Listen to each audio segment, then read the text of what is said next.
Hey guys, it is Valentine's Day 2017, and I'm here to give you a simple, direct, actionable roadmap to both love and business. I'm Michelle Pippin, and I am passionately in love with my mister, who is also my best friend, and I am at the helm of one of the coolest associations of seriously driven women entrepreneurs, that is Women Who Wow. And if you are watching this on YouTube or listening to this on our podcast, you need to come join us, PlanetWOW.club. We are excited to be some of the best women entrepreneurs, some of the top earners, some of the most driven women entrepreneurs in the world. If you do not want average, if you don't want average either in love or in business, if you want passion and fun and profit and freedom, then come on over and hang out with us at PlanetWOW.club.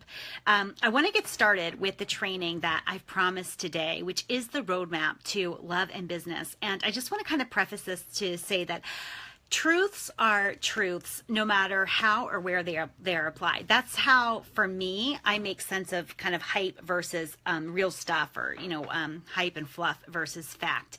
And I will often ask myself whether I'm thinking of something that's great or something that's not so great. I'll ask myself, can I be sure if this is true? Now, I'm a woman of faith, and so much of what I believe to be certain that is true is unthinkable to others, and that's okay. But if we focus on certain unalienable truths, right? So here's what we know. I just kind of want to lay the foundation for how this training came about. So gravity works on all of us, regardless of what we believe or where we are on this earth. Nothing changes the truth about how gravity works on us on earth. Love always, there's another truth, love always drives out hate. It doesn't matter who you hate or what you hate or why you hate, where you are, where you were raised, none of that matters. Love drives out hate. Action dispels worry. Here's another truth, right? Regardless of what you're worried about or what the circumstances are or what your situation, no matter how hopeless, action helps dispel fear and worry. And I hope that those kind of examples help you see my point. I believe that if it's true, it's always true, regardless of the situation it's applied to. Now, because it's Valentine's Day, and I want to get in some Michelleology, I guess, that many of you may not agree with, but that's okay. I do want to get to the roadmap, which we have, I think, 6 or 7 different stops on the roadmap that are so important to us. But here is sort of one of my Michelleologies. I don't trust and am not hopeful about long engagements, right? Romantic engagements. I just don't think they work. Now, I wonder, why did it take you so long to decide this was your person? I firmly believe that passion is a momentum kind of thing. And I'm sorry, I got a call. Can you live in a marriage absent a lot of passion, but based on some mutual respect and friendship, something that's kind of slow to grow and easy to maintain? Of course you can, right? It's just not the marriage that I want.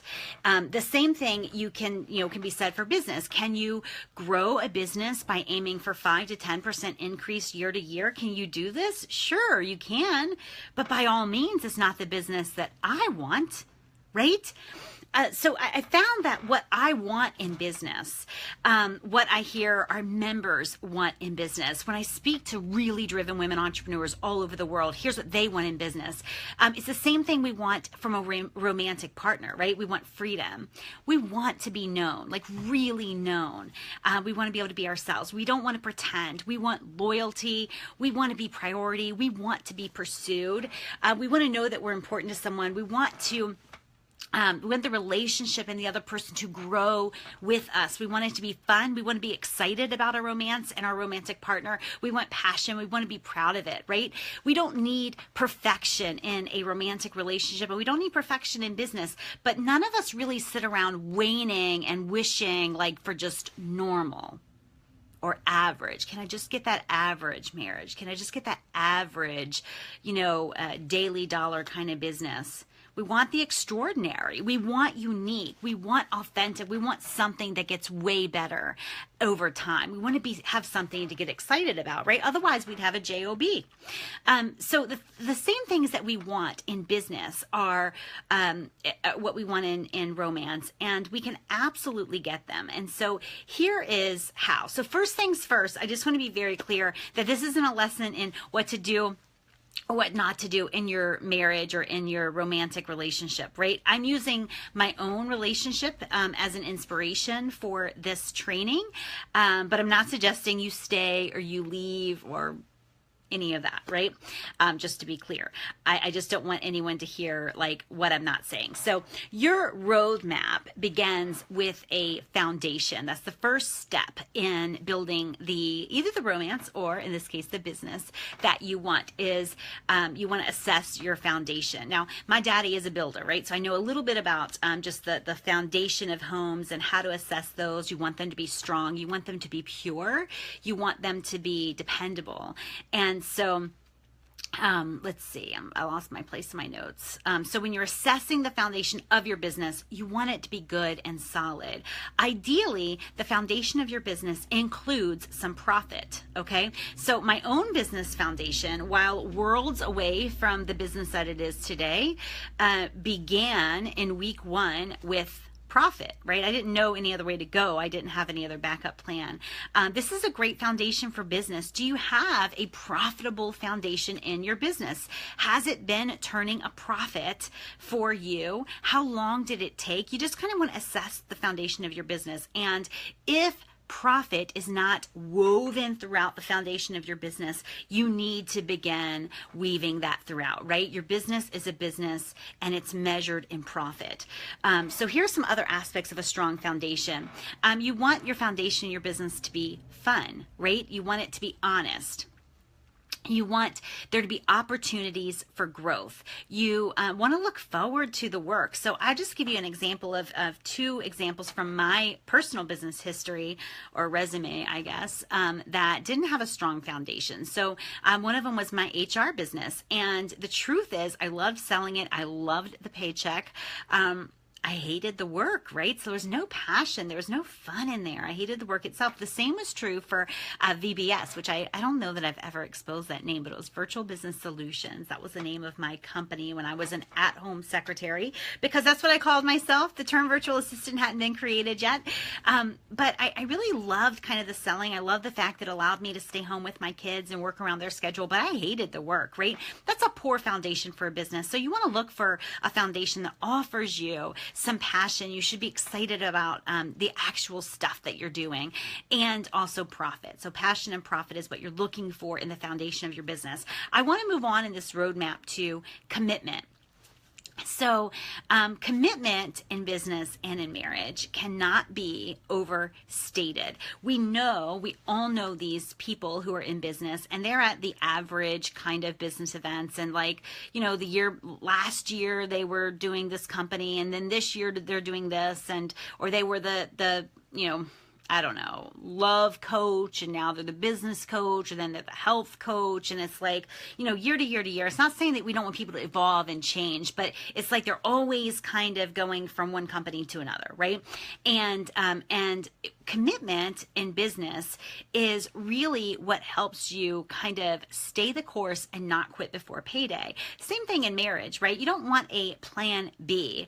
I want to just tell you, just to be vulnerable, my marriage went through a really rough patch. And I would say, like, when I say a rough patch, I'm talking like 4 to 5 years, a really awful time. My husband was dealing with some things, and it was like my marriage was like sucking the life out of me, right? Literally, like there was just no life there. And I often felt like I had almost like this albatross around my neck that was pulling me down. And I did everything I could to maintain my optimism and maintain the kind of the barometer, the emotional barometer in my home and my faith and all this other stuff. And it was a really rough time. And right at that time, I was sitting in my office in Chesapeake, Virginia, and a little ding came in, and I had gotten an email from an ex-boyfriend. And this is like the only ex-boyfriend that doesn't talk to me. We're not friends on Facebook. I don't think he's allowed to be on Facebook, but he pops up on this email, and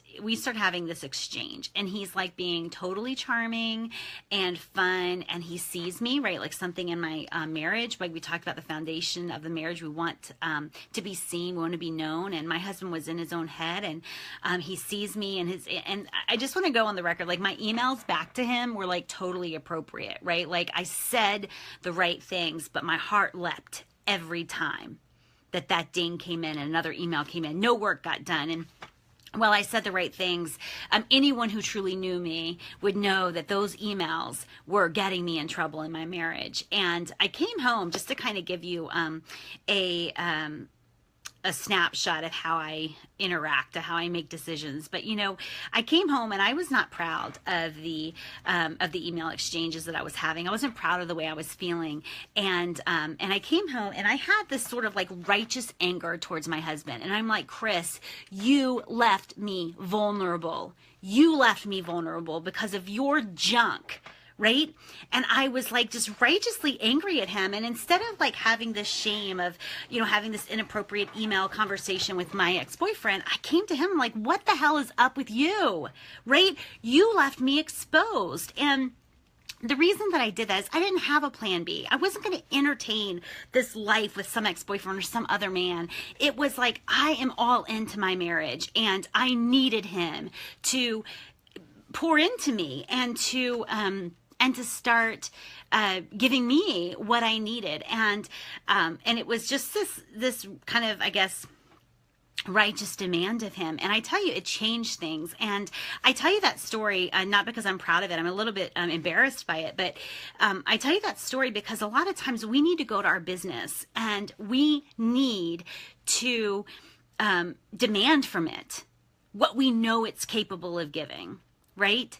Because otherwise we start looking too much into a plan B. And eventually, if our eyes are on the plan B, we will take, exit stage left.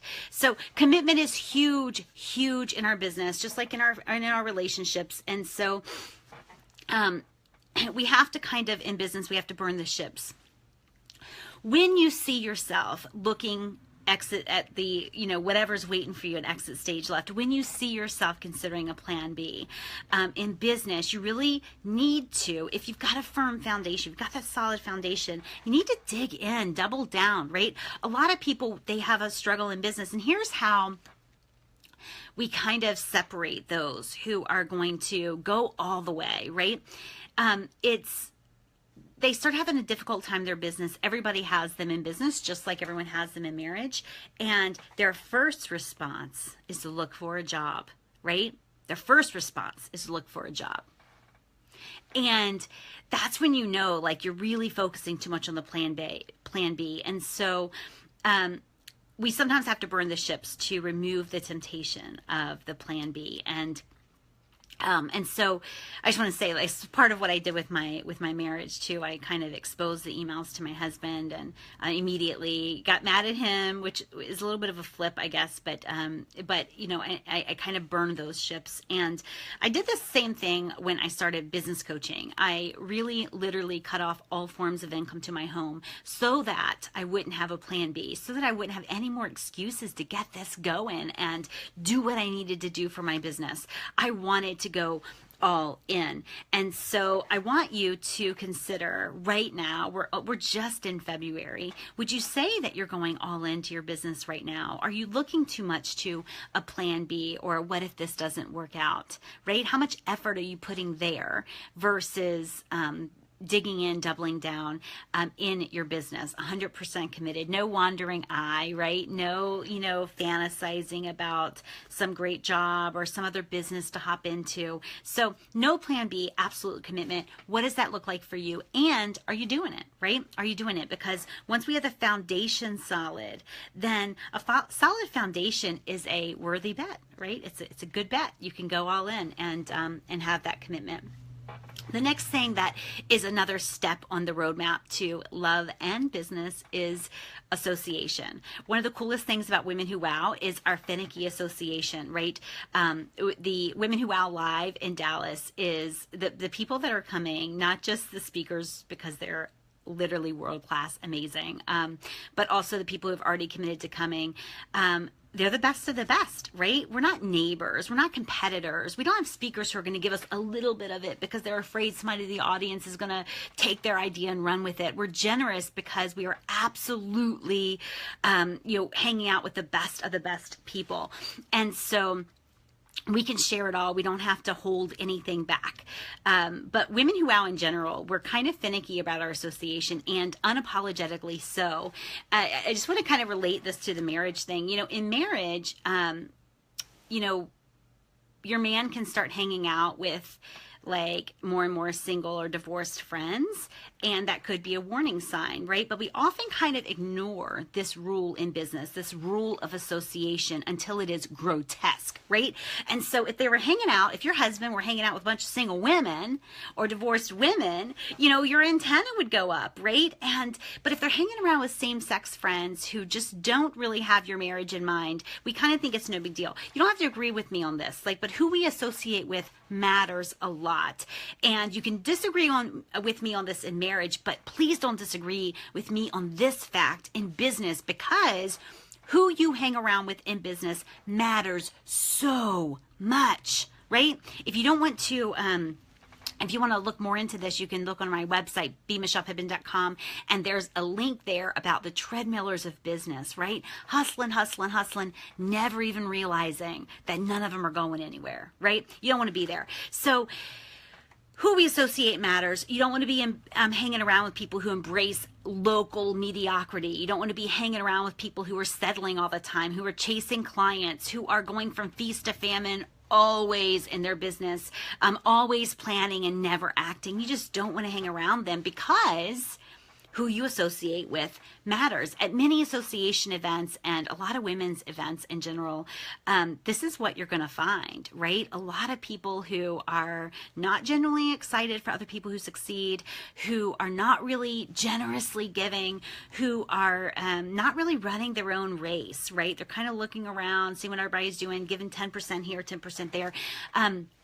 We grew WOW, Women Who WOW, very, very slowly, literally via print invite only for about 18 months, just to set the foundation and the culture, and to be sure we're attracting the best of the best. And so wherever you are in the world, you want to make sure that you are deliberately associating with people who will support your business vision, who get you, right? Who aren't apologetic about their drive and don't expect you to be apologetic about yours, who are, just really in it to win it the way you are. So association matters, again, in business and in marriage. So let's move on to the next step on our roadmap, which is investment. Our marriages, our relationships take investment, money spent on vacations, on flowers, on date nights, on babysitters. All of this takes investment. Our business also requires investment and seduction and some pursuit. You cannot expect to grow your business if you are not willing to invest these 4 things, right? Time, sweat, ego, and money, right? A lot of times people will think that when they say investment, I'm only talking about money. I'm getting ready to hit you up for something and saying, like, if you want to succeed, you got to pay money to succeed. And in some parts that's true. You do have to invest money into your business in order to grow your business. And the thing is, you look at this with marriage. I mean, marriage isn't about money. Shouldn't be about money. But it does cost money to grow your marriage, right? There's lots of things you can do cheaply for your marriage and we did a lot of those in the early days of our business, but it does require money. It requires, money to get a babysitter, to date, whatever. So the same is true for your marriage. The truth is, we have to be willing to lay all 4 of those things down at the altar of success in order to go as big as we can. We have to be willing to sacrifice our time. We have to be willing to sacrifice sweat equity, doing the work. We have to be willing to sacrifice our ego, right? To not make it about us all the time, to really focus on the market that we're serving, to risk getting egg on our face, to put ourselves out there enough to be vulnerable enough to connect with people so that you are their preferred choice. And also money, investing money to grow your business. We have to invest all of those things early and often. Okay, so we're moving on the roadmap to a genuine heart towards your people, right? This is one of the best marketing tools that you can have, is a genuine heart for the people that you serve, right? Just like with our marriages, without a genuine heart for the other person, it doesn't work, right? We have to kind of put them above ourselves. Do you want the best for them, or is it about you? And we can ask the same thing about our business. Do we really want the best for the people that we serve? Or is it really about us and our paycheck? And I'll often say when I'm talking with someone, and one of the top questions I get, and I don't do a training on this because I always feel like it's so nuanced in the moment, but one of the top questions I get is how to close a client, right? So someone is saying yes, but they haven't paid yet, or they're not sure, they're thinking over an offer. And a lot of times members will say, I really want this client. Like, what can I say? What can I do? And we kind of work through that. A lot of times though, in those conversations, the member will start to focus on themselves, right? And they'll say, well, this is what I need. I need them to pay this much. I need them to say yes to this. I blah, blah, blah, blah, blah. And I remind them, like, this isn't about you, right? Like, this is about your prospect. What do they need? Let's always focus on that. We have to have a genuine heart for the people that we serve. And I tell you that you can mess up a lot of things, but when your market, when your people know that you are so for them, that you are 100% for them, and that you have their best interest at heart, like, it just grows your business. It magnetizes the right people. Next thing is we need a mindset for growth. That's the next step on the roadmap. We have to always have a growth mindset.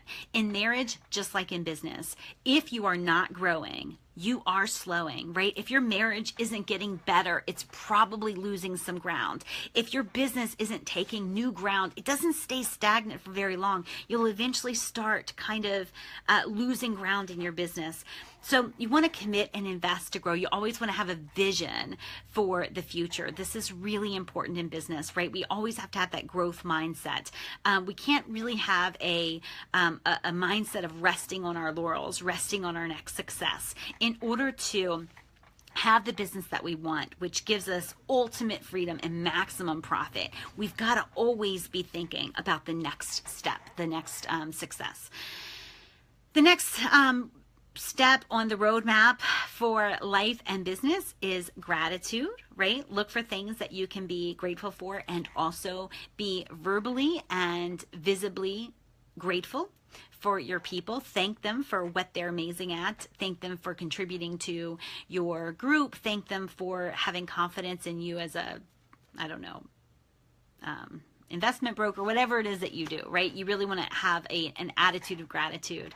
And finally, the last step on the roadmap for life and business is probably the most important, but because without it, none of this other stuff works, and it is personal responsibility, right?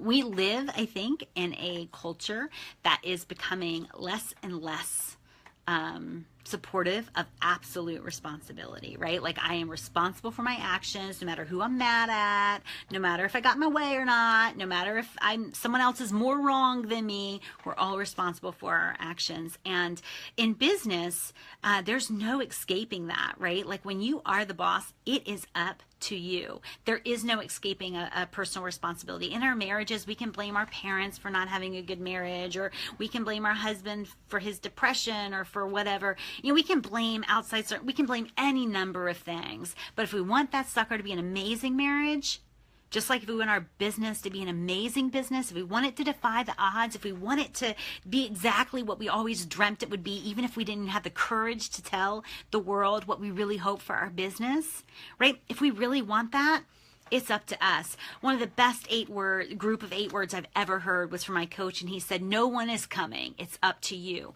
That penchant for personal responsibility cannot be overstated. There is always something that you can do to make your business better, to serve your clients better, to open bigger doors, to step into more bigger opportunities, more appropriate opportunities. This business is up to you. There is no one else to blame. There is absolutely no value in blaming the economy, your geography, your team, nothing, right? It is up to you. This radical idea of radical responsibility and self-reliance is where true empowerment comes from, right? And if you want an amazing marriage, you'll make it up to you, not even up to your spouse, frankly. If you want an amazing business, it's up to you. And so just kind of recap, here's the kind of the steps on the roadmap for an amazing marriage and an amazing business. Foundation, commitment, association, finicky association, regular investment, a genuine heart for the people that you serve, a growth mindset, an attitude of gratitude, and radical responsibility and self-reliance. I hope this guys I hope this helps you guys. I've had a lot of fun preparing it. It's Valentine's Day, so I hope you have an amazing Valentine's Day, and come on over and hang out with us at PlanetWOW.club. I will be releasing the Dallas sales page to our members only in just a few hours, so I really want you to be there or be square. Dallas 2017, March 31st and April 1st. I have deliberately not released our speakers and experts, but I will. And we have some amazing bonuses for people who are signing up early. Talk with you soon, guys. Bye.